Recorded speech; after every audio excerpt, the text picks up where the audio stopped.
You're listening to BQN. Assimilate the audio.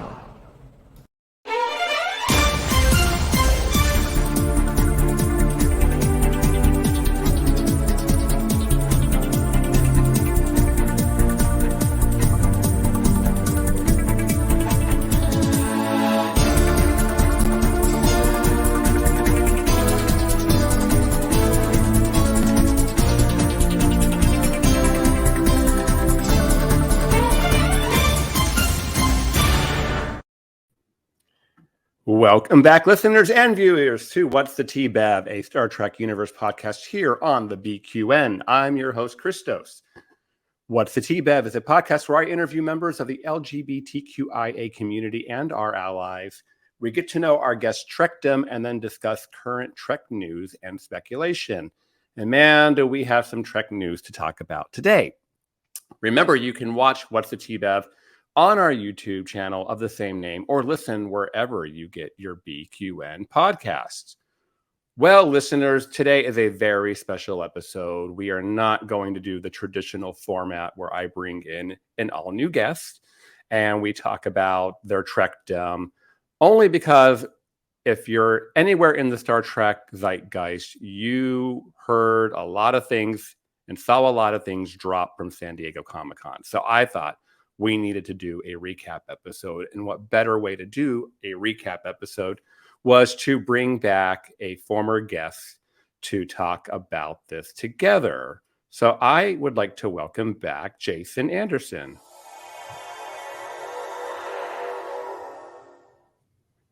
Hey there. Hey, Jason. Hey, it's great to be back. Thanks for having me. No, first returning guest. That must say a little bit about your first time on. That it went well, or that I wasn't horrible, I guess.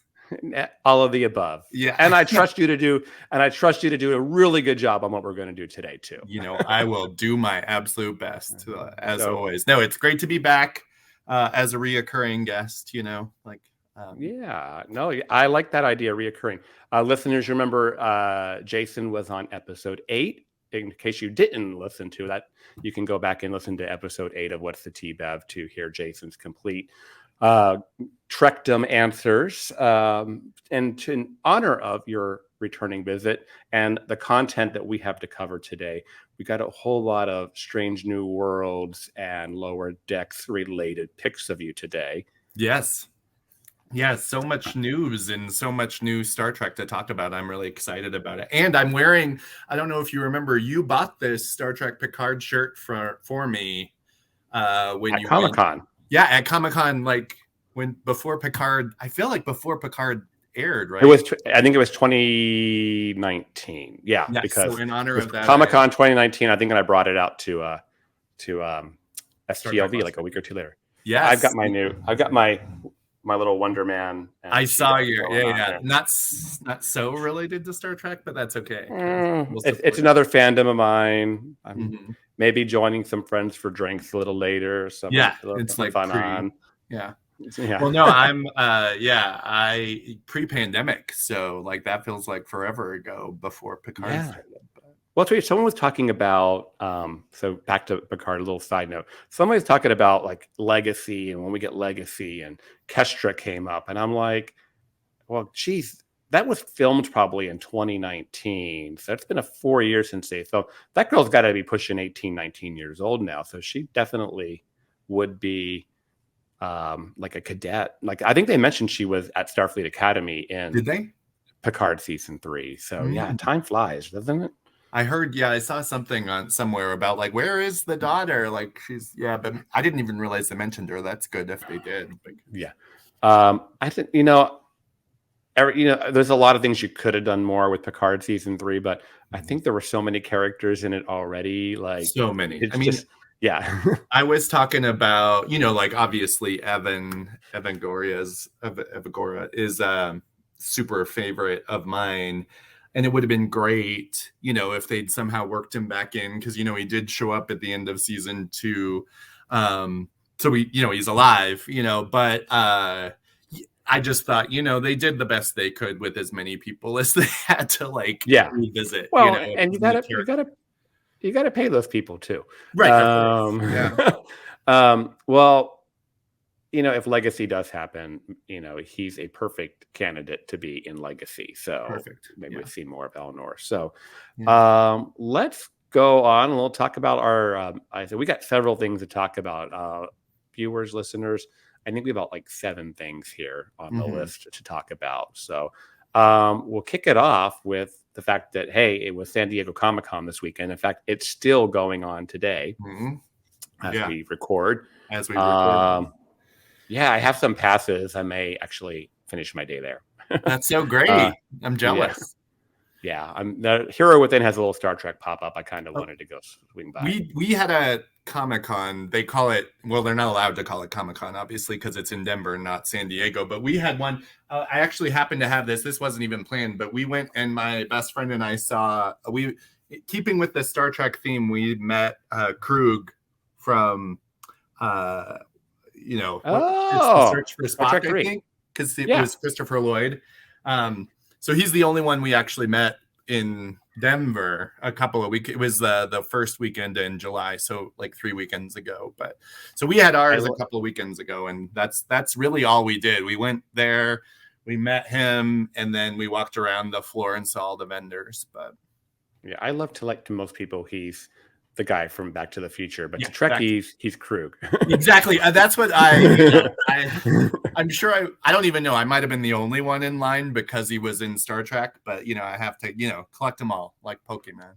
Yeah, give him credit. Yeah. So the Marriott here in downtown San Diego had a huge billboard for Star Trek. Beautiful. Huge. And in fact, it doesn't even mention Paramount Plus. But we had Jean-Luc Picard, which I guess we're still riding high on Picard.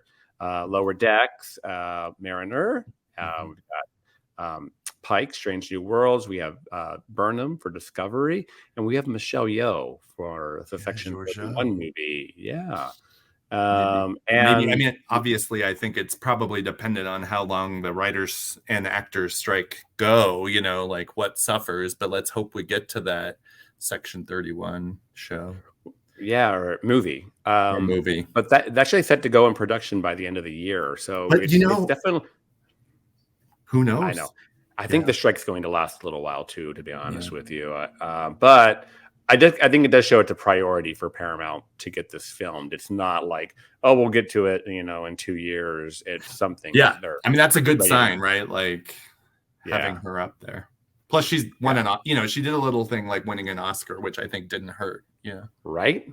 It definitely made her hot. So, in your mind, I have a quick question for you. Will this be the 14th Star Trek movie, or because it's a made-for-TV movie? Yeah, will it be not count? I don't know, because it's really an interesting thing, and I'm sure people, especially the people within the fandom, have thoughts on this because they would have been skipping. I guess not technically skipping too much if they went straight to making it like the 14th movie, because I guess Discovery, the only one that they they skipped Deep Space Nine, Voyager, Enterprise, and went to a Discovery movie. So I don't know. What do you think? I think it's I'm gonna call it a movie because here's why. I anticipate that there will be some special screenings at the theaters, just like they've done with Picard and Strange New Worlds. You could go to the theater and watch the final 2 episodes of Picard. I think there's going to be some limited screening of the movie, so to coincide when it drops. So that'll make it. If it's aired in the theater, then I think it counts, right? Yes. Yeah. No, that'll make it the 14th movie, right? All right. Moving to our next topic, and I brought this one up first because it's been a while since we've seen Discovery. Yeah. I think the last episode was in March of 2022. So we've been without Discovery, 16 months now since we last saw an episode, and it's going to be another 9 probably. It's just they're saying 2024, early 2024. But wow, it's been a while, and Discovery's kind of fallen out of the conversation, other than the fact that fans were pissed that it was canceled. But if you think about it, we've had a season of Strange New Worlds, the amazing Picard season 3, and now we're already 7 episodes into Strange New World season 2. So there's been a lot of other things taking up the attention. Plus, Lower Decks was in there too, right after. Well, and the finale of the final 10 of Prodigy as well. But I think my point being, like, even in the live action realm, there's just been, Picard especially and Strange New Worlds doing so well in the ratings that that's where in fact in some people's minds it's like, well, what Discovery, or maybe that's why it was easy for them to pull the plug on it. I don't know.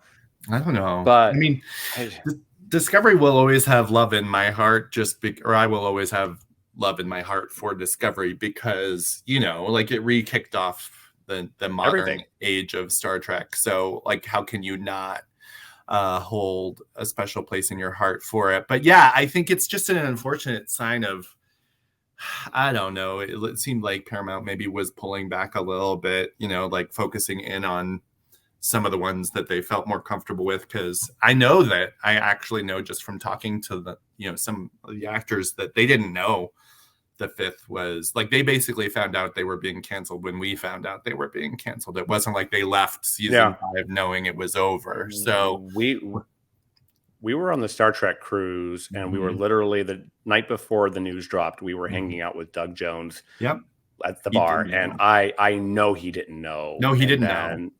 And then he said there was a Zoom call the next morning, and that's where he found out. And that was, I felt bad for him to be kind of working when he had to deal with that.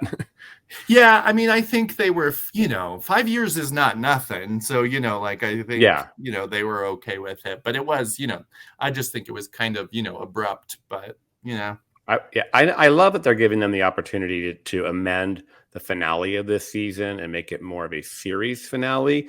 So I'm happy about that. Here's my thing.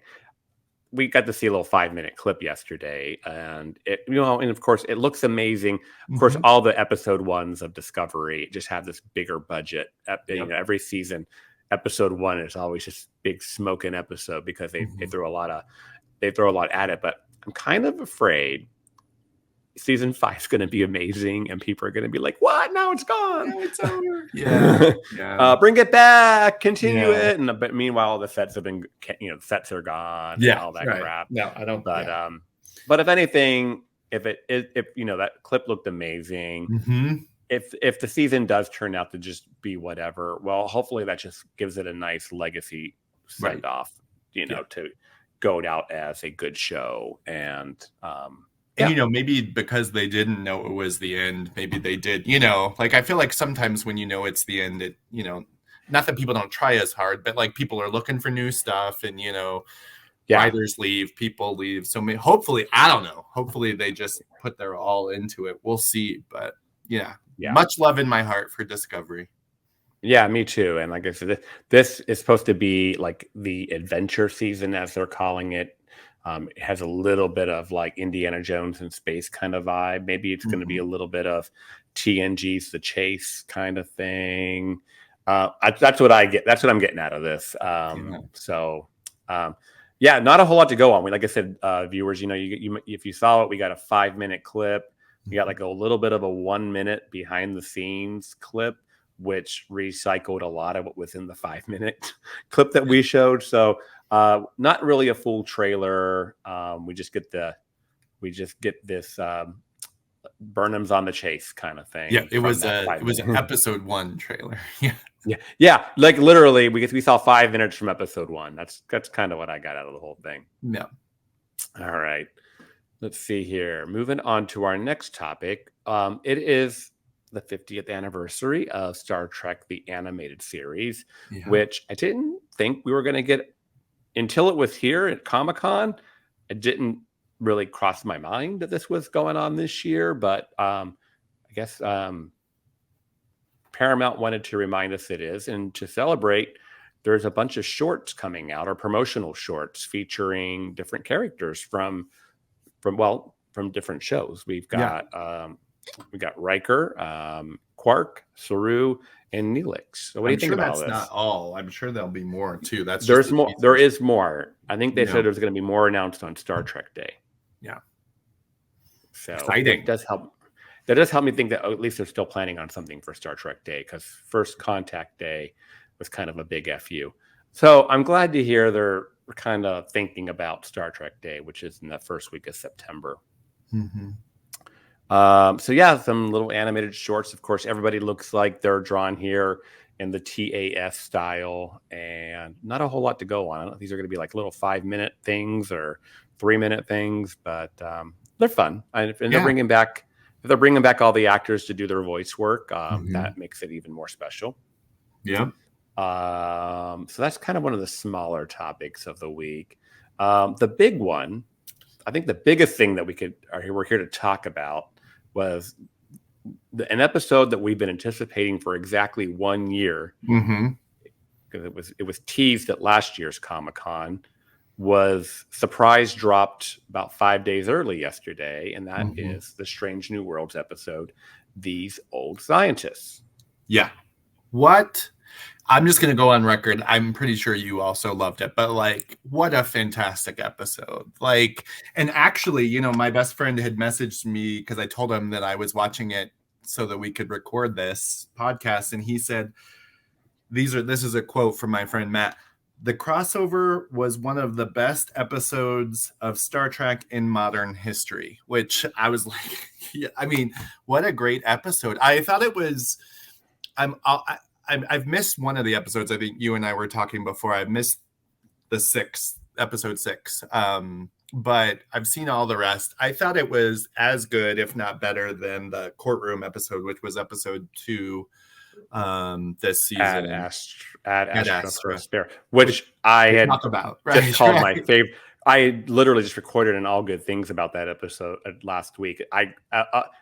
It was, maybe still is, my favorite Strange New Worlds episode, but I need to marinate on These Old Scientists a little bit longer before I make the decision. And then we have another one to talk about in a few minutes that I got to wait until I see that. But isn't it great that, isn't it just stop to think that every week your favorite episode is changing? It's you could be. Yeah. Well, I'll tell you, very rarely, and maybe I'm just getting older and sentimental, but like I teared up in the courtroom, the Ad Astra episode, and I teared up in this episode. And I think I saw online what your favorite part, but my favorite part was, you know, when Pike was talking about his dad, and you know, that's very sad, you know, and everything, and he says, you know, I'm gonna go in the wilderness at a fishing cabin and with myself and a bottle of whiskey, and then was it Mariner or no it was Boimler.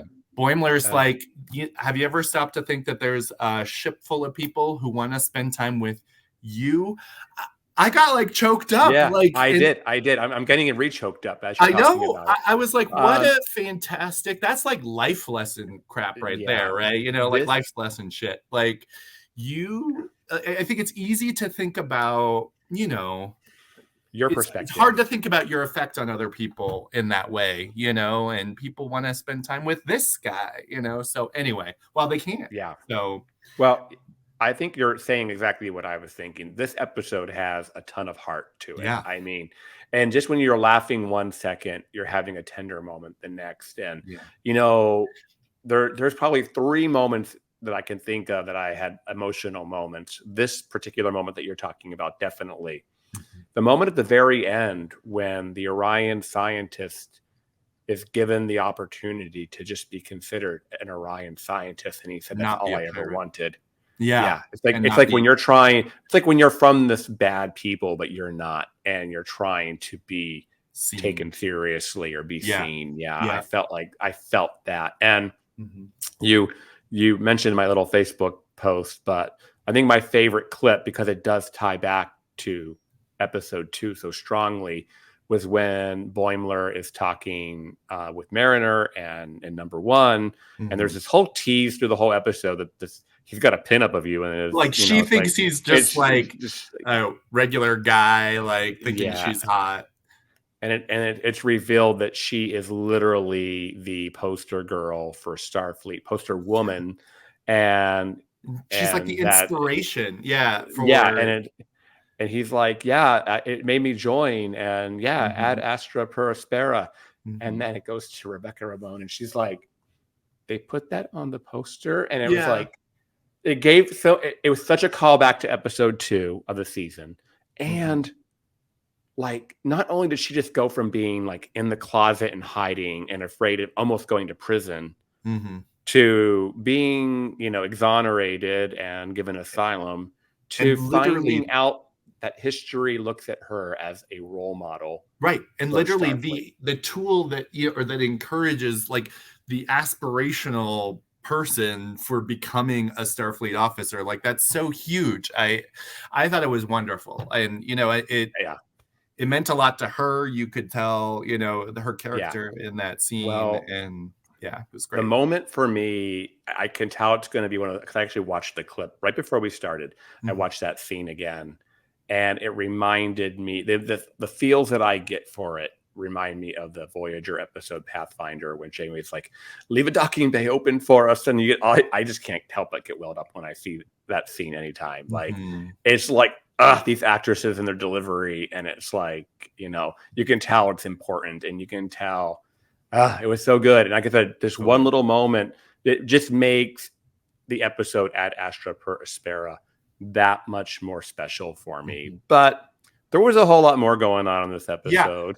I honestly, ever since it was announced a year ago that they were going to do this crossover, that it's hard for me when they do, like, I just was really interested and kind of maybe not looking forward to how they would handle the transition between live action and cartoon, like how would you get them? And I mean, I thought the end, the very ending of the episode was amazing, because they basically kind of alluded to the fact that it could just be alcohol induced, but I thought the portal was a great, I was like, how are they even going to do that? Bring them from either live action to cartoon or cartoon to live action. And I think they did it great. I thought it was really well done.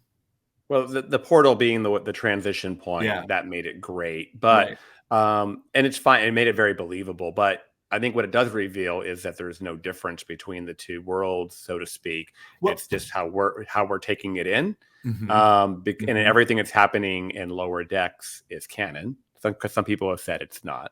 Right. Well, what's really interesting is, I think even with Lower Decks, I've said Boimler specifically, and actually Tendi for me, I could see them in those two characters specifically, at least, in any other Star Trek. You know what I mean? Like if they were live action, like they are written as if they're just like officers. Like now Mariner obviously was on, Strange New Worlds, and I think it was a fantastic, like they're both great actors. But I think Mariner specifically is kind of like more of a jokester than would probably be allowed on a regular ship. But like, clearly they did it. And I've said that since the beginning of Lower Decks. Like if you took Boimler or Tendi, they're so conscientious and they want to be such good officers, and they just want to like do the right thing all the time. And they're so, I think they would fit in any crew. Right. But I thought it was great. Yeah, they did well.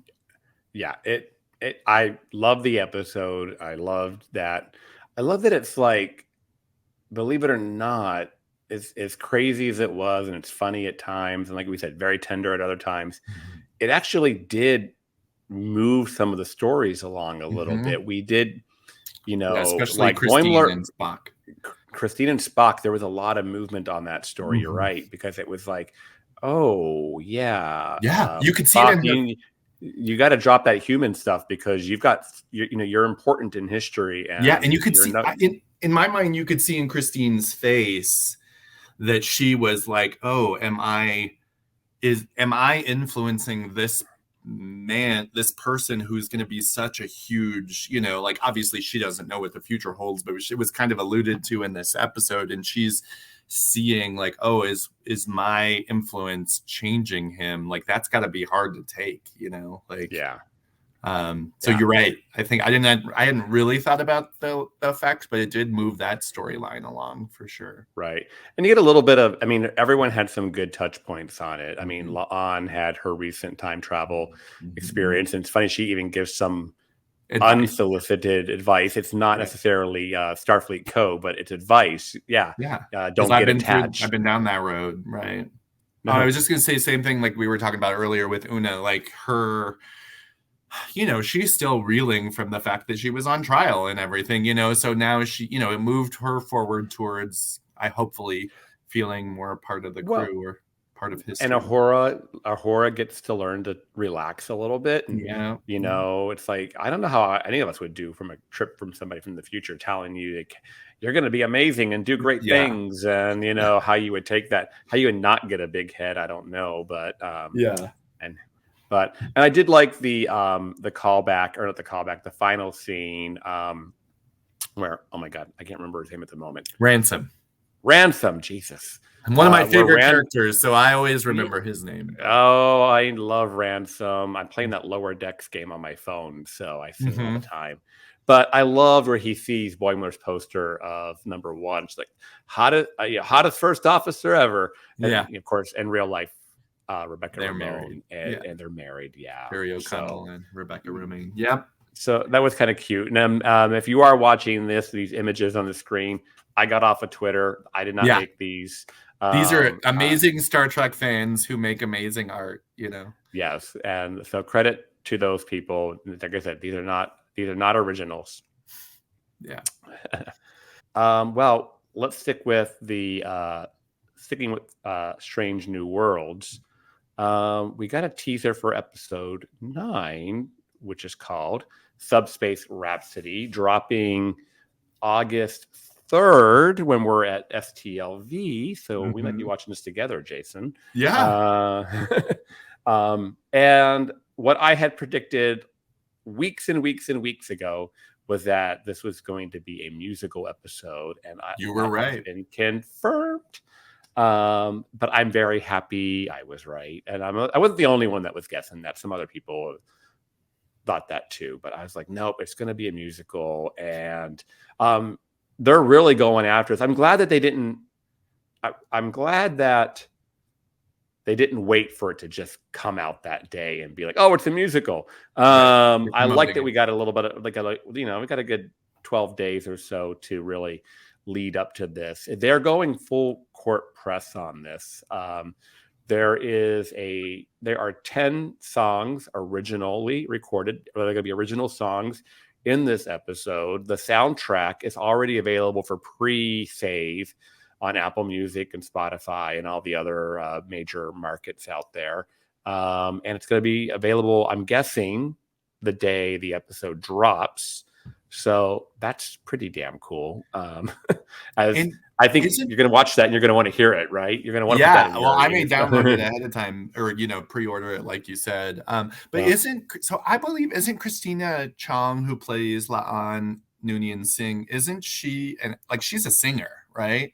I believe she's a singer, and so is, what's the gal's name that plays Uhura?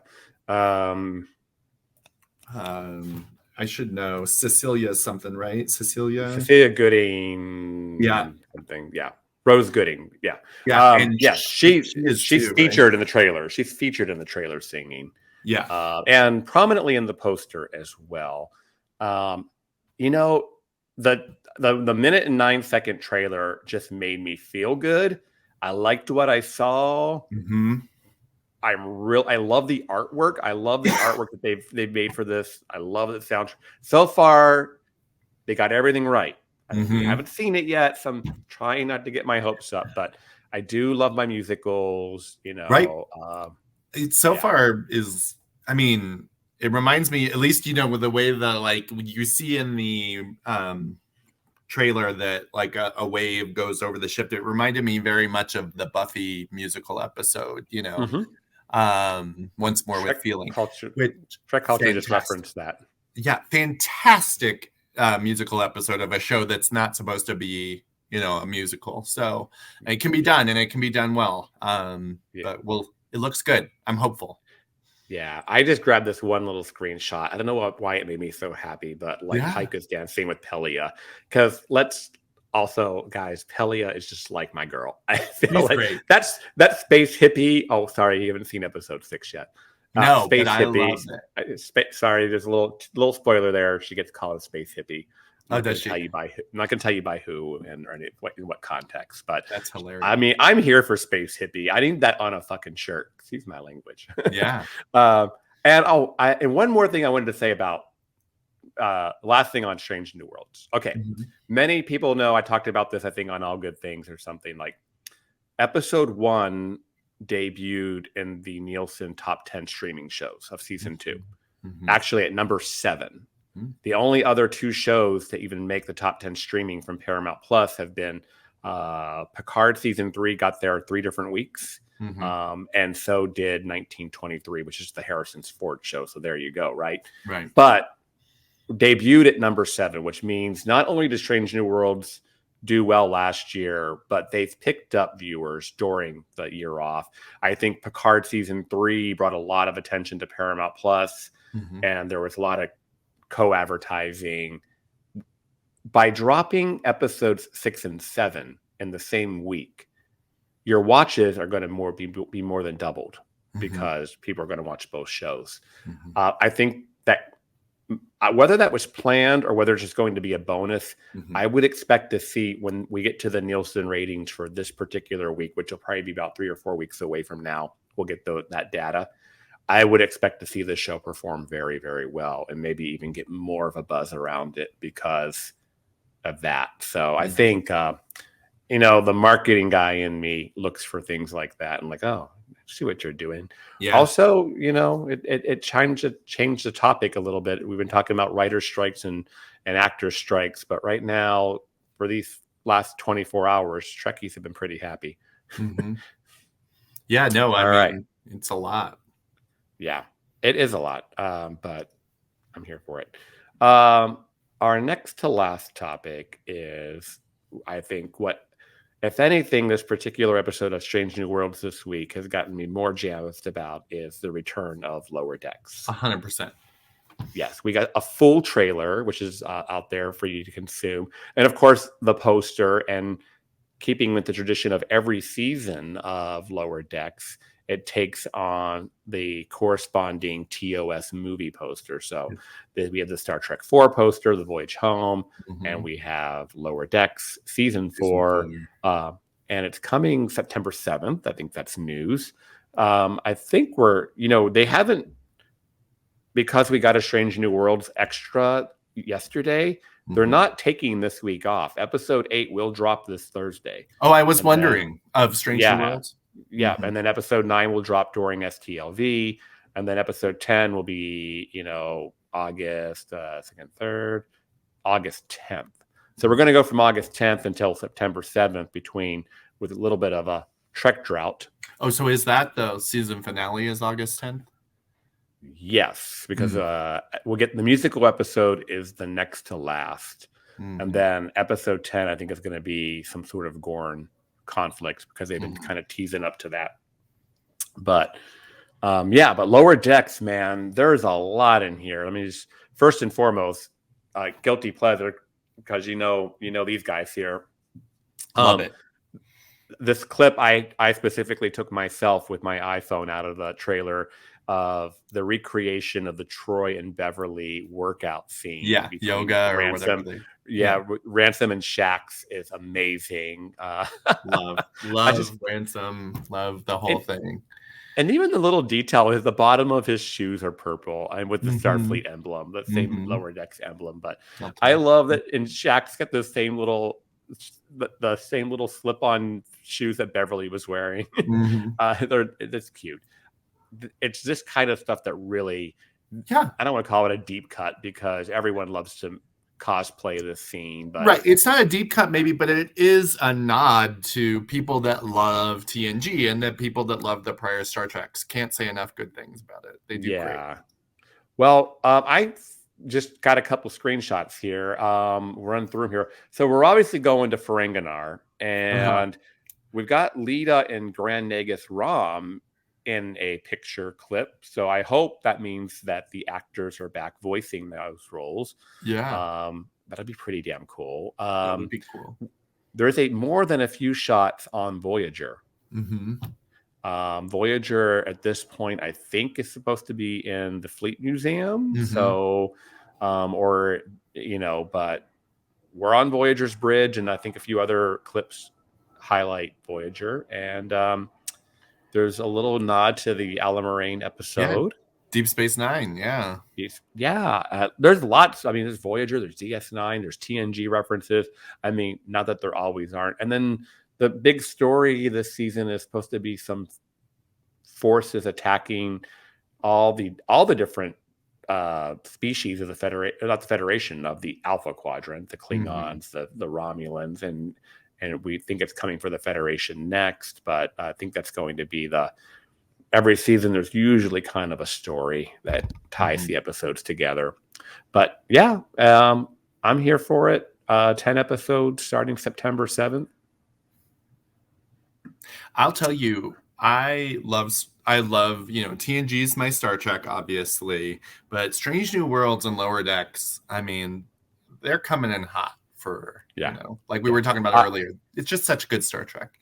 Yeah, I felt like episodes 5 and 6 of Strange New Worlds kind of didn't hit it for me. Really? In some ways, but I'll tell you, 4 and 5, not 5 and 6. So 4 and 5. 5. Which one was? So was that the one with Spock?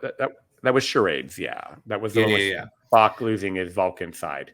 So because I was late, I needed to catch up. I saw, as you always do online before I watched it, I saw people's reaction, and I actually thought it was well done. Like I thought, I didn't have a problem with it at all. I was because I saw some people say they didn't like it, and so I was like expecting something, maybe, as you do if you haven't seen it. And I don't know, I really liked it. I thought it was really interesting because it talked about like how he'd never acknowledged how hard the part I liked the most, I guess, would be the part where he acknowledged for Amanda how hard it would have been being on Vulcan and being discriminated against literally her whole life because she chose to love someone that wasn't like her, who wasn't human, and she wound up being the human amidst Vulcans and being treated badly her whole life for it. I thought that was great. Like, you don't get to see that kind of stuff all the time, where he has like an epiphany of how her life must have been a lot harder than it probably would have been if she was on Earth or something, So I liked it. But that's a really good point. And I kind of went deep into this last week on the All Good Things episode, but my biggest problem was the premise of the episode. Not that scenes like you're describing weren't very, very powerful and strong, but the premise of the episode was too much like Spock Amok to me. Like it's like, oh, Spock's having an out-of-body experience. Something has really drastically changed who Spock is. Crazy because Spock. of that. So we saw that in episode 5 and in episode 15. And maybe if they had been more spread out in the grand scheme of things, but really at that point, the series was only 15 episodes long, and 2 episodes dealt with Spock having an accident of sorts that causes him to not be himself. Well, yeah, fair, but I think they even continued that through with episode 7 this week of season 2, where he is not the Spock one that history showed him to be, right? Because he's like laughing and like smiling. And so I think it's actually like a conscious decision for them. It seems like Strange New Worlds writers are like, Spock's not as black and white as you think he is. He never was. And here's why, that's always been my take on it. I don't know. But they seem to really be hitting home the fact that all Vulcans have emotions, they just hide them. And the fact that Spock is not Vulcan, he's half human and half Vulcan. And I thought that that's what they've kind of done really well on Strange New Worlds. But those are just my thoughts on the grand scheme. But I think we're on the same page. We're just coming at it differently. I just feel like show me it without using the same zany. Writers come up with something a little bit more creative than just kind of giving me another idea, another recycled way of presenting the same idea. That was my beef. But I will also say, real quick on that subject, though, I actually thought it was pretty smart because I actually had the same thought because, you saw the preview where he's human and I was like, how are they going to do this? I hope it's not a transporter accident, so because I was like, that's, been done many times. But so I actually thought like these advanced aliens, like putting him back together incorrectly was kind of smart. Like, I don't know, maybe I'm just too easy to please. But. Yeah. Like I said, if you're going to do it, I just think there needed to be more distance between the episodes. Like if this was season 1 and season 4, I probably wouldn't have cared. But if for me, it's like my Rolodex of Strange New Worlds episode is very short. Well, obviously. Because we have 17. Season. We have 17 right now as of yesterday. So to have 2 with a very similar plot catalyst driving the story, that was my only beef. The only other thing I really didn't care for was the stereotypical Vulcans. I mean, Vulcans are just freaking racist. Mean. Yeah, they're mean people. It's like, stop it already. Like, they really are. If you're not Vulcan, they look down on you. So that is unfortunate because they're supposed to be the epitome of like knowledge and logic, and they're just kind of horrible. They come across as stuck up and arrogant. To be fair, they did make the dad pretty amenable. I think without the mom, he would have been fine. He would have been great. But that's like a trope in itself, right? You know what I mean? Like the evil mom and the dad, and then the beaten dad, the beaten down man. You know what I mean? Like, it was I just feel like we've seen that. But anyways, so our last thing, and I don't have any graphics for it at all. We did get a 2-minute plus, supposed to be a good feel-good reel for Star Trek, the home, or Paramount Plus, the home of Star Trek. And it's a great little, of course, they pull out some of the most inspirational moments in Star Trek. And hey, you even got a couple headshots of Beverly, so I wasn't mad, although I was really hoping her to seek out or a new life, or whatever she says there in episode 4 of Picard, new life, new civilization, something to that effect. I was wishing that would have been included in there. But otherwise, I just want to point out that there was not one picture from Prodigy, not one clip from Prodigy, no mention of Prodigy. So that was kind of sad.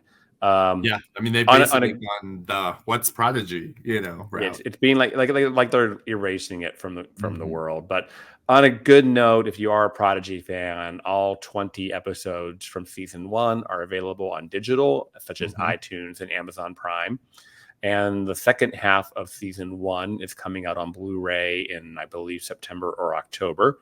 So if you're a fan of Prodigy, you can go buy those right now on Apple and keep watching them. And I know they're gone from Paramount Plus. So that was a little bit of a feel good.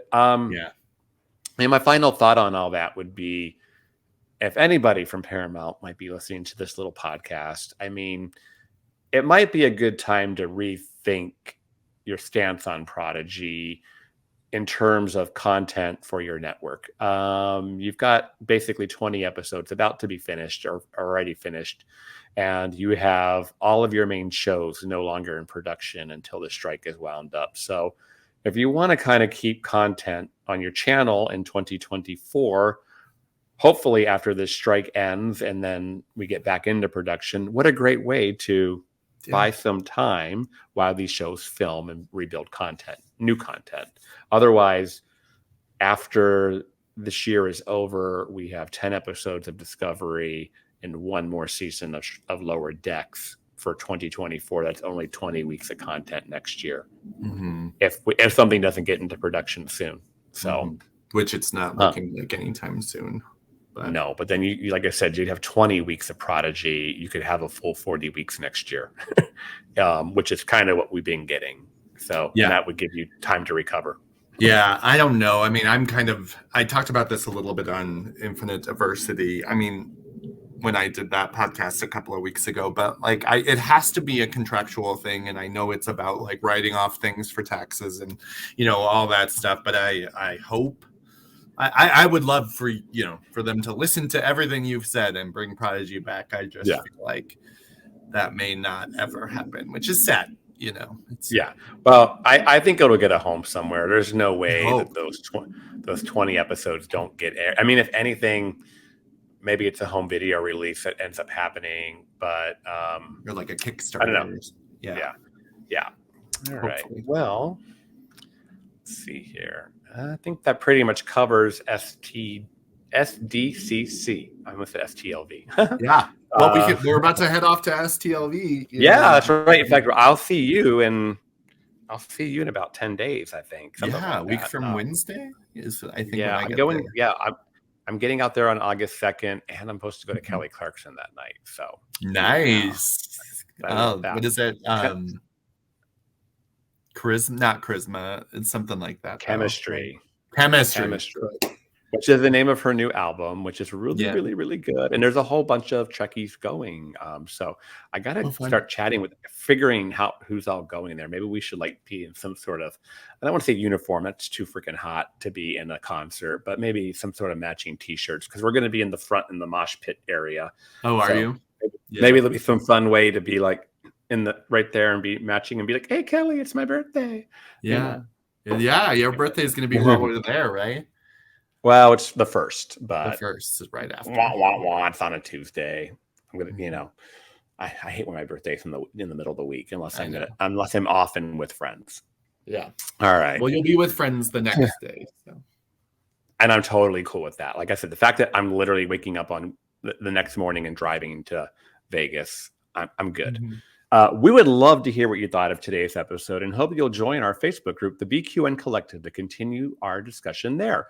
You can also tweet your thoughts to @What'sTheTBab or leave a comment on YouTube if you are watching this episode.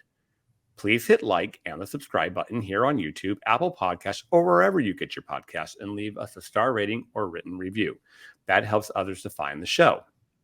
So, Jason, where can people find you? Well, on Instagram, I'm at Anderson5280. Same thing on Threads. I've started saying Threads because, we're there. But then I'm still on Twitter at JAA5280. And then Christos and I are the admins of the Federation on Facebook, which is GLBTQ and Friends and Allies Facebook group. Be more than happy to add new people and see you there. So I think that's pretty much everywhere. And then, of course, find all of us at Star Trek Las Vegas next week, or in a couple weeks in Vegas. Excited. Yeah, if you see us, come say hi. Yeah. Great. Let's see. At this time, we're going to thank our associate producers, Davey Willett and Matt Harker. All you guys know Davey over there on Trexperts Quiz. And Matt is a really good guy who's going to be at STLV, so I think it's his first time. I think it's his first ever. It is, and he's actually going to be my bunkmate on the Star Trek cruise next year. So, that's great. Yeah. So, if you'd like to help us keep all of our shows coming to you each week, you can become a patron of the network on Patreon. We will add you to the Hive Mind Facebook group. With a monthly subscription of $5 or more, you can join our teams meetings on the Hive Mind Round Table discussions every second Saturday of the month. Visit patreon.com/BQN to get all the details and watch your messages. Jason, thanks again for joining us today. Always lovely to have you. Yeah, I love it here. Thank you for having me. It's wonderful. Oh, that's awesome. And we'll probably have to have you back. Yeah. And listeners, thank you for listening. We'll hope you'll join us next time for more tea on What's the Tea, Bev? Live long and prosper.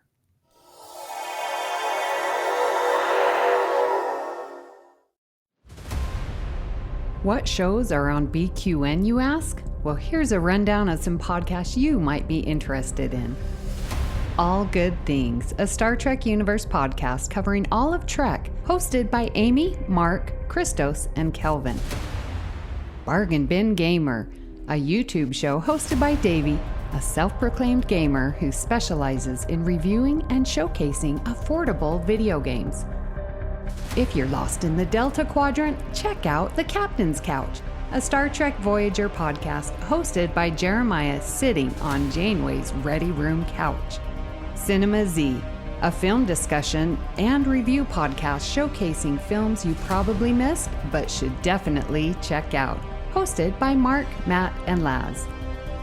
Beam Aboard the Galaxy Class, a Star Trek Next Generation podcast covering all of TNG, hosted by Amy, Joe, Rhea, and Kevin.